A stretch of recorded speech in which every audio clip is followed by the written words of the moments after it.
في حكايات ما ينفعش تتقال، وفي حكايات ما ينفعش نسكت عنها، قصص حقيقية اتسكت عنها سنين، واحنا هنا علشان نحكيها. معاكم الراوي المتوج، صوت الحقيقة حتى لو كانت بتوجع.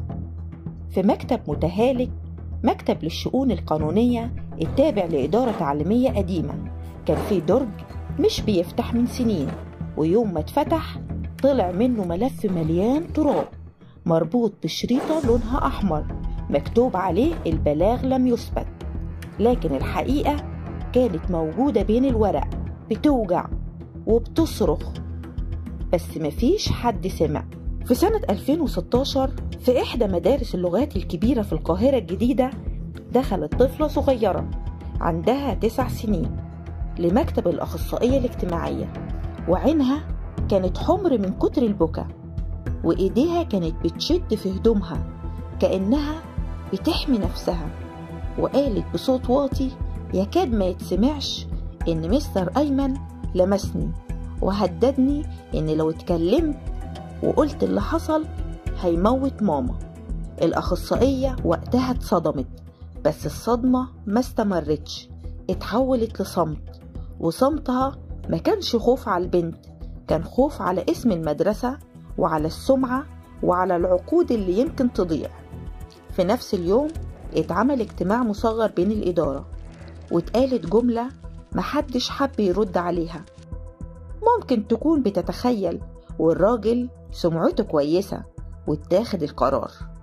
يمشي المدرس بهدوء، استقالة شرفية من غير تحقيق، من غير حتى إنذار، وفي لحظة اختفى من الجدول ولم حاجته وخرج من باب المدرسة زي ما دخلها، من غير ما حد يعرف إن في جريمة وراه. خرج ومشي حر. عدت السنين وظهر نادر، صحفي استقصائي عنده هوس بالملفات اللي الناس بتحاول تدفنها، الملفات المسكوت عنها.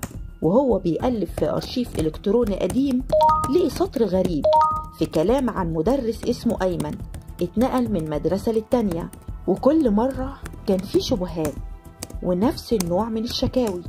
بدأ يدور وسافر وسأل وفتش في السجلات، ولقي حالة تانية وبنت تانية، نفس التهديد، نفس الطريقة، نفس الصمت. كل بنت كانت بتحكي كأنها بتكمل جملة اللي قبلها. نادر واجه الإدارة القديمة بكل اللي جمعه، سجلات، تسجيلات صوتية، وشهادات مكتوبة بخوف، وقال لهم انتوا كنتوا عارفين وسكتوا وسايبينه يتنقل من مدرسة للتانية. لكن الرد كان متوقع، ما كانش فيه دليل. خوفنا على المدرسة، كنا بنحمي المؤسسة. وصوت نادر جواه، كانوا خايفين ولا كانوا متواطئين؟ الفرق بسيط، بس النتيجة واحدة.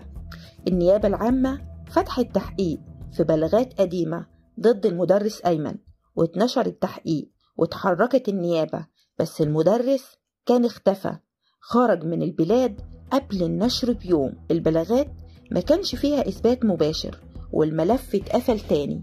أما البنات كبروا، بس جوه كل واحدة فيهم في طفلة لسه واقفة قدام باب مكتب بتبكي، وكل مرة بتوصل الباب بتلاقيه مقفول. الملف رقم 27 ما فيهوش حكم قضائي، ما فيهوش تهم مكتوبة بخط عريض، بس فيه وجع، وناس اختاروا يسكتوا علشان ما يخسروش، وسابوا أطفال تخسر كل حاجة. والحكاية ما خلصتش، الحكاية لسه بتتكرر كل يوم، في مدرسة، في دار، في بيت ساكت. الضحايا كتير، بس عدد اللي اتكلموا قليل، علشان في بلاد كتيرة وفي بيوت كتيرة لسه مكتوب على الحيطان بالقلم الأحمر ممنوع نتكلم. الراوي المتوج كان معاكم في قصة واقعية مش خيال. ممنوع نتكلم، بس يمكن جه وقت الكلام.